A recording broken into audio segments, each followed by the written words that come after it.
E hora de você se informar no seu domingo com o Bate-Rio Notícias, informações sobre o universo do morcego. Hoje nós vamos falar então aí sobre Absolute Batman, como não pode faltar, sobre vendas desse quadrinho aí que tá sempre vendendo muito bem, e ao mesmo tempo tem lançamento da editora Pipoca Nanquim envolvendo o universo do morcego, hein? Por essa você não esperava, um lançamento bem interessante. Informações sobre premiações, obviamente, detalhes envolvendo o filme futuro aí, não do Batman, mas que envolve o universo do morcego, né? O vilão do Batman, cara de barro. Enfim, sempre muita coisa boa. Bora! Começamos de praxe aqui com os previews de quadrinhos que serão lançados essa semana na América do Norte. Voltamos à minissérie Batman e Robin Ano 1, do Mark Waid e do Chris Samnee. Esse trabalho tem sido bem legal. Batman e Robin Ano 1, número 5, vai ter o lançamento no dia 19 de fevereiro de 2025. Na sinopse, sozinho em casa na mansão Wayne, uma pista do comissário Gordon dá a Batman a oportunidade de perseguir um dos ativos do general. Mas a melhor maneira de chegar perto deles não é com o Batman, mas sim com o Bruce Wayne. Mas, com o Bruce sozinho, Richard fica preso na mansão Wayne. O que um garoto prodígio pode fazer quando ninguém está olhando? Eu tenho acompanhado essa minissérie através daquele aplicativo da DC Unlimited, que tem me ajudado bastante nas leituras aí. E esse trabalho tem sido bem legal ver essa dinâmica desse relacionamento de pai e filho do Batman com o Robin. O Mark Waid, ele faz um texto muito leve, ao mesmo tempo cheio de ação, com um belíssimo desenho do Chris Samnee. Esse cara, ele nasceu para desenhar o Batman, por isso que inclusive todo mês de outubro ele faz lá o Bat-Tuber, que ele faz todo dia um desenho envolvendo o universo do morcego. Ele é fãzaço do Batman, e tem sido muito bacana ver essa retratação desse começo da parceria do Dick com o Bruce Wayne. E você fala muito de momentos envolvendo realmente a relação deles com pai e filho, sobre as cobranças do próprio serviço social e saber se o Dick Grayson está sendo bem cuidado e criado pelo Batman, ou melhor, pelo Bruce Wayne aqui, né? E você tem esse novo vilão aparecendo. Acho que talvez a parte do vilão seja um pouco mais fraca, eu diria. A gente tá descobrindo um pouco mais desse personagem, mas ver realmente como é o Batman e o Robin atuando através do olhar desses dois quadrinistas tá sendo bem legal. E é um Batman que ele tem o seu lado mais sisudo, mas é um cara muito amigável também, que é uma característica que o Mark Waid consegue trazer para esses personagens. Não é só ser o Batman invencível, né, que vence todo mundo, mas sim um cara que é humano também. Então tá bem legal, vamos aguardar por essa nova edição e ao mesmo tempo a chegada aqui no Brasil. Tá acompanhando esse quadrinho? Comente aqui embaixo. E Absolute Batman, tivemos a 5ª edição sendo lançada semana passada, fiz desenho aqui no canal, já comentei, achei uma edição muito bacana, o Absolute quadrinho. E nós tivemos então informações pelo próprio Scott Snyder que o título está vendendo bem. No seu Twitter, o Scott Snyder falou o seguinte: muito obrigado pessoal pelas palavras gentis sobre Absolute Batman número 5. Aparentemente a edição também está quase esgotada. Não sei o que dizer, mas vocês são os melhores fãs que existem. Nós amamos tanto trabalhar nessa série, nunca esperávamos esse tipo de público para ela. Impressionado. E assim, não tenha dúvida, meus amigos, que tem muitas, mas muitas chances a gente ver Absolute Batman dominar o top 1 de vendas de quadrinhos para Comic Shop diretamente de janeiro até dezembro. A não ser que o título não seja publicado em um determinado mês, ou a gente tem uma reviravolta na revista do Batman que o Scott Snyder sai, mas não tem como, já que ele já garantiu mais de 20 edições, ou que você veja uma queda brutal na qualidade do quadrinho, que o negócio seja horrível a partir da 6ª edição. Quer dizer, acho que a 6ª não vai dar porque é o final do arco, mas a partir das próximas edições, né? Mas se continuar no mesmo ritmo aqui, ou se diminuir pelo menos um pouquinho, só ainda assim a gente vai ver esse título vender bem e ser o primeiro lugar de todos os meses. Não tenha dúvida disso, vai ser o quadrinho mais vendido de 2025 também, pessoal, porque realmente a galera acertou demais na maneira como é a retratação desse Batman. Eu que tenho acompanhado todas as edições até então e tenho me surpreendido com todas as edições, não sendo fã do Snyder, eu tenho que destacar que vai ser isso, meus amigos, vai ser realmente isso. Mas veremos então até dezembro de 2025 se isso se concretiza, se todos os meses teremos Absolute Batman em primeiro lugar. E já que nós estamos falando de quadrinho, vamos falar sobre renovação de contratação de profissional da DC Comics. Esse aqui talvez seja um pouco polêmico para algumas pessoas, porque Tom Taylor, não sei se você conhece, cara, pois é, um dos queridinhos do passado, hoje em dia a galera já não gosta tanto, mas ele assinou novamente um contrato de exclusividade com a DC Comics. Conhecido pela fase do Asa Noturna, muito elogiada, ao mesmo tempo conhecido pela fase recente do Superman John Kent, que esse aí foi um pouco criticado, mas ele pretende ficar mais um tempo aí com a editora, já prometeu mais títulos aí, né? Veremos mais títulos chegando com os trabalhos do Taylor. Ele tá escrevendo Detective Comics, ele tá escrevendo também mais Dark Knights of Steel, que é aquela realidade alternativa onde nós temos a DC, uma espécie de fantasia medieval, que eu achei bacana, achei legal, curti o quadrinho. E ao mesmo tempo ele parece que vai ter mais 2 títulos, né? Está chegando. Do jeito que eu vi algumas reportagens, pensei que no futuro ele poderia ser o cara que vai assumir o título principal do Batman, hein? Você vê de vez em quando essas transições envolvendo o cara que escreve Detective Comics pro título mensal do Batman, o título principal da Terra Zero. O próprio Chip Zdarsky chegou a brincar nas suas reportagens recentes, onde ele falou quem iria substituir ele. E ele colocou o Tom Taylor até, né, nessa brincadeira. Quem sabe, do jeito que as coisas estão indo, se isso vai ser bom ou não, isso são outros 500, meus amigos. Não estou entrando nesse mérito. Mas eu acho que tem muita chance de ele assumir no futuro. Quem sabe, durante esse período envolvendo o Batman Silêncio 2 aí, eles já vão arrumando a casa pro Tom Taylor fazer a transição da Detective Comics pra revista do Batman. Vamos ver. Posso estar pirando aqui, posso estar falando besteira. Mas em breve a gente deve saber quem vai ser o próximo escritor do título mensal do Batman, né? O Batman Silêncio 2 está sendo um tapa-buraco aí, né? Um filler. Veja só, quem imaginou que Batman Silêncio 2 seria um filler para a próxima temporada envolvendo o run do Batman? Mas ficamos no aguardo aí, né? Vamos torcer para que o Tom Taylor faça um bom trabalho. Ele é um cara que eu gosto bastante, às vezes ele pesa na mão um pouquinho naqueles discursos dele pra falar mal do Batman, não sei o que, é meio chato às vezes. É legal quando você faz uma crítica construtiva que sabe trabalhar bem a história, mas às vezes as críticas que ele faz são gratuitas demais, que não se encaixam direito, e às vezes nem fala diretamente sobre o Batman, só quer implicar com o Batman mesmo. Então, um ponto importante, mas vamos torcer aí pelo melhor, que ele consiga fazer bons trabalhos. A fase do Asa Noturna foi bem bacana, e essa fase de Detective Comics está sendo polêmica, hein? O pessoal está aí com algumas críticas.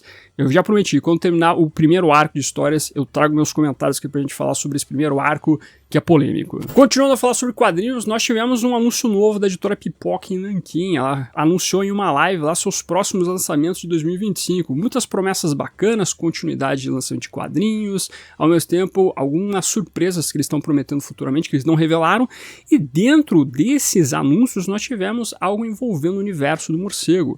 Teremos o lançamento de um quadrinho que é biográfico envolvendo o criador do Batman, o Bill Finger. O quadrinho se chama Bill Finger, A Sombra de um Mito, por Julian Vologe e Eris Zadok. Inclusive o Julian já tinha feito outro quadrinho biográfico envolvendo outro criador importante do universo DC, que foi o Joe Shuster, um quadrinho que saiu aqui pela editora Aleph, chamado A História de Joe Shuster, o artista por trás do Superman, um quadrinho bem bacana também. Essa obra, com muitas outras que acabam retratando o que envolve a vida do Bill Finger, ela é feita a partir do trabalho investigativo do Mark Tyler Nobleman, que é o cara então que conseguiu ajudar com que a DC Comics reconhecesse o Bill Finger como um dos criadores do Batman. Foi por causa do Mark que em toda a produção que envolve o Batman, independente de qual seja a mídia, que a gente vê lá, né? Batman criado por Bob Kane com o Bill Finger.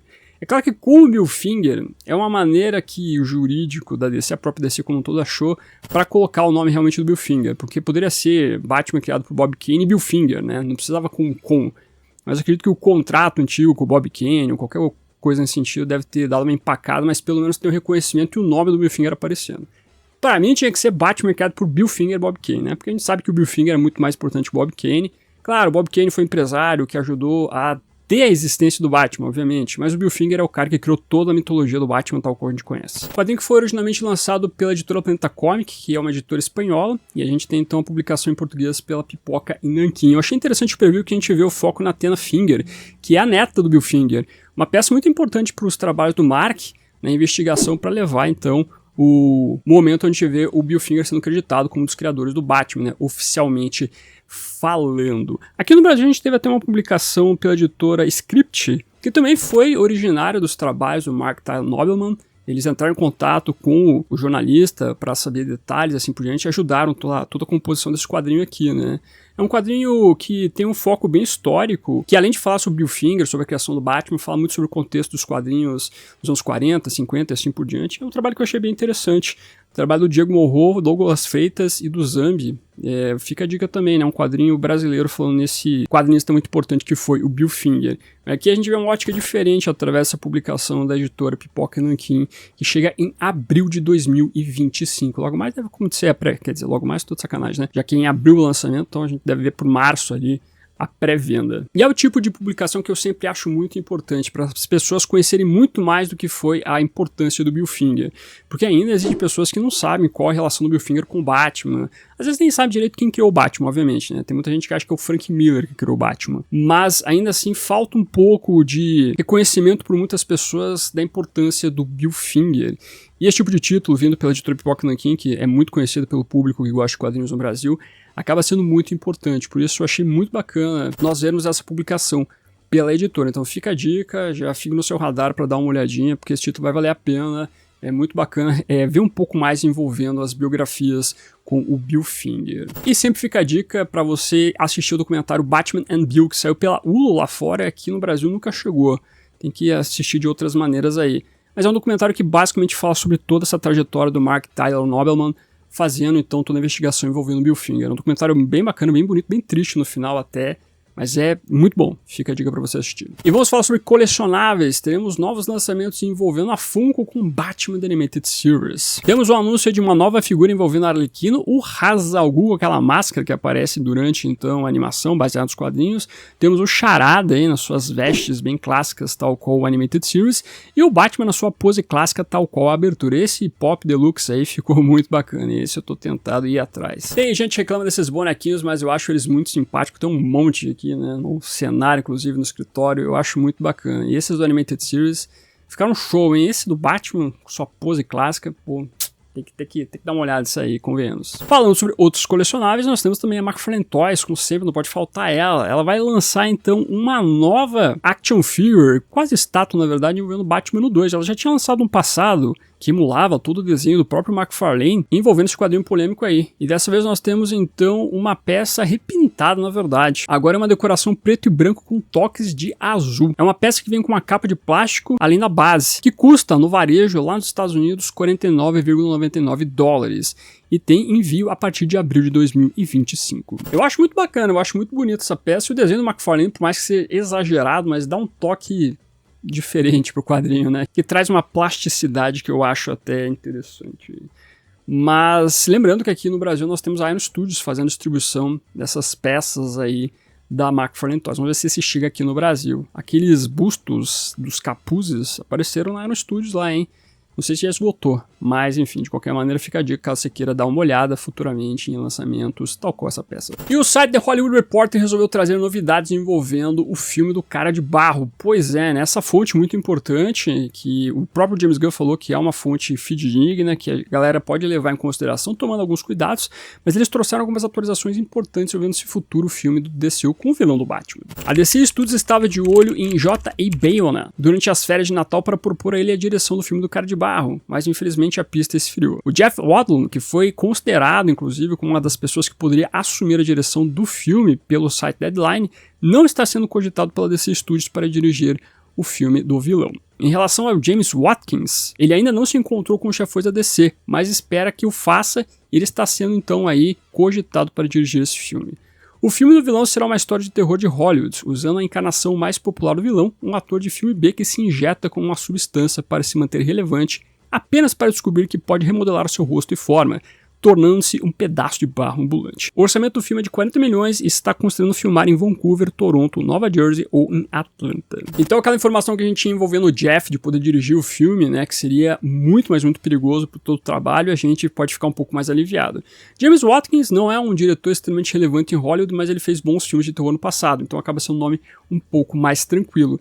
E essa sinopse aqui, esse suposto enredo do filme parece interessante, isso faz mais sentido, por mais que eu espere que o Cara de Barro, quem sabe Basil Karlo, neste filme, não vá atrás então da fórmula que torna ele o Cara de Barro, simplesmente porque ele quer fazer isso, mas por causa do acidente, né? O acidente tem uma certa relevância na vida do Basil Karlo, ou no caso do Animated Series do Matt Hagen, para ele se tornar o vilão que a gente conhece. E honestamente, eu espero que o Batman apareça nesse filme também de alguma maneira, né? Rapidamente, enfrentando o Cara de Barro, caçando ele, coisa nesse sentido, para a gente ver mais construções envolvendo o núcleo do Homem-Morcego. Ter um filme do Cara de Barro sem ligações com o que envolve o núcleo do Batman, eu acho que não vale a pena, até porque se assemelha muito ao Sony-verso.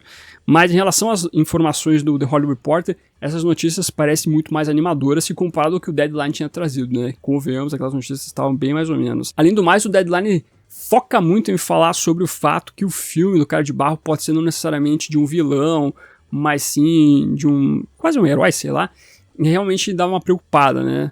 Você não precisa necessariamente tratar aqui o Cara de Barro como um vilão à moda clássica dos filmes de super-heróis, né? Com o cara sendo malvadinho e tá bom. Você pode fazer todo um arco de construção para torná-lo um vilão, e é aí que eu sempre indico a Detective Comics Annual, lá de 2016, que é uma história de origem do Cara de Barro que fala muito sobre isso, com um ator que acaba se dando mal, e ele se torna o vilão do Batman. Então acho que tem que ir muito por esse caminho envolvendo este quadrinho. Mas ficamos mais tranquilos aqui com essas informações do Hollywood Reporter. Agora esperar pra ver, né? Esse filme deve começar a filmar até o final desse primeiro semestre. E falando sobre DCU, o James Gunn acabou comentando algumas postagens recentes que foram tanto quanto curiosas lá no Blue Sky. Alguém chegou a compartilhar uma capa antiga da World's Finest Comics, quadrinho muito famoso por trazer histórias no começo do Batman e do Superman e depois do Batman com o Superman interagindo nas suas tramas, onde nós temos lá a World's Finest 34 com o Batman, o Robin e o Superman andando ali então de carrinho em alguma pista, né? Aí alguém chegou a copiar o James Gunn e falou: eu gostaria muito de ver isso sendo construído no DCU. E o James Gunn simplesmente foi lá, então retweetou isso e falou sim, né? Como se desse a entender que um dia a gente pode ver isso acontecer no DCU. É claro que isso levou algumas pessoas a pensarem que o James Gunn pode estar trabalhando no seu próximo filme com o World's Finest, fazer o crossover do Batman com o Superman no DCU.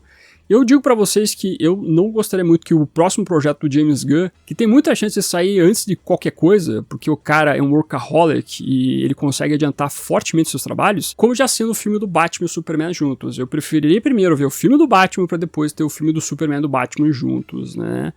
Eu acredito que tem que ir muito nesse caminho. Porque senão a gente volta ao DCU, né? Faz o filme do Superman, daqui a pouco já o segundo filme é Batman versus Superman. Não dá, né? Tem que primeiro focar nos núcleos, é uma coisa que eu tenho votado. Eu não vou ser hipócrita e falar que, não, tudo bem, pode fazer o World's Finest. Não, é uma crítica que eu fazia em relação à construção do DCU, né? Já tocar um monte de coisa de evento nesse universo simplesmente para adiantar as coisas, sem necessariamente você construir as bases. E Superman e Batman juntos é um filme evento, meus amigos. É um filme evento, não é um filme qualquer. Então você tem que construir muito bem isso para, né, gerar a curiosidade das pessoas. Eu não acho que depois que a gente passou tudo com o DCU, a gente tem que repetir a mesma coisa. Não dá pra fazer a mesma fórmula. Então, pra mim, o filme do World's Finest, Os Melhores do Mundo, é um filme que pode vir com certeza, vai ser muito bacana. Mas calma, deixa as coisas irem aos pouquinhos pra gente chegar nesse momento aí, né? E não querer adiantar tudo. A galera é muito afobada também, eu sinto. E agora vamos falar sobre premiações, porque todo domingo tem que falar sobre premiação envolvendo a série do Pinguim, jogo de videogame e assim por diante. Pois dessa vez nós tivemos, então, o Batman Arkham Shadow, game da camuflagem aí, né, ganhando o prêmio DICE Awards, um dos prêmios bem reconhecidos envolvendo a indústria de games. E eles ganharam então como jogo de realidade imersiva do ano. Jogo de VR não teve pra ninguém, meus amigos. Batman Arkham Shadow foi o grande campeão da brincadeira. Mas eles concorreram nesse mesmo prêmio aí com outros grandes jogos, né, como o jogo de ação do ano e assim por diante. Então foi realmente um reconhecimento bem bacana pra este game. Que bom, né? Que eu realmente digo pra vocês que foi um jogo que surpreendeu e de uma maneira positiva. Então, parabéns pra camuflagem e vamos torcer pra uma continuação de Batman Arkham Shadow. E do outro lado nós temos a série do Pinguim. Pois é, eles também ganharam um novo prêmio. Dessa vez nós tivemos a série do Pinguim vencendo então a categoria de melhor série limitada no prêmio do Sindicato dos Roteiristas. Olha aí. E convenhamos, uma série muito, mas muito bem escrita, né, meus amigos? Pô, todos os episódios muito bons. Acho que a única crítica que a gente pode colocar envolvendo a série como um todo é aquele personagem lá, que supostamente poderia ser o espantalho, mas não era, que é o Julian Rush. Esse aí foi o mais fraco, mas de restante mandou a pau, essa série fantástica. Aqui no canal eu fiz desenho de todos os episódios, foi muito bom acompanhar todo esse trabalho, merecido esse prêmio, né? A série tá merecendo um monte de prêmio. Deveria ter ganhado, inclusive, como melhor série limitada aí também nas outras premiações. Que bebê rena aí, Pinguim é bem melhor. E os quadrinhos que vão chegar essa semana na América do Norte são os seguintes: Nightwing número 123, com roteiro de Dan Waters e desenhos de Dexter Soy. Batman Superman World's Finest número 36, com roteiro de Mark Waid e desenhos de Adrian Gutierrez. Batman Robin Year One número 5, com roteiro de Mark Waid e desenhos de Chris Samney. Catwoman número 73, com roteiro de Thoron Grumbeck e desenhos de Mariana Ignazzi. Sempre muita novidade do seu domingão, acompanhe o canal todo dia, porque todo dia eu trago informações, ao mesmo tempo resenhas, todo dia tem vídeo aqui na Caverna do Morcego, além do seu domingão com as informações aqui. E por isso então vou sugerir 2 videozinhos pra você assistir. Já que a gente falou sobre o DCU, comentei um comercial que envolvia o uniforme do Superman. Pois é, tivemos algumas informações legais, né? Um comercial bem divertido com o Shaquille O'Neal, foi exibido na NBA. Dá uma olhadinha nos detalhes lá. E além do mais, comentei recentemente a edição de bolso de Batman Silêncio lançada pela Panini. Uma edição que será que tem diferenças com a edição definitiva da Panini? Dá uma olhadinha lá e descubra. Agradecendo como sempre os membros do canal, o pessoal que está aparecendo aqui embaixo. Muito obrigado por ajudar a financiar esse projeto. Não esqueça de curtir esse vídeo, se inscreva no canal se você é novo ou nova. Aqui é o melhor lugar para você ficar muito bem informado sobre o universo do Batman. Esse vai ficando por aqui.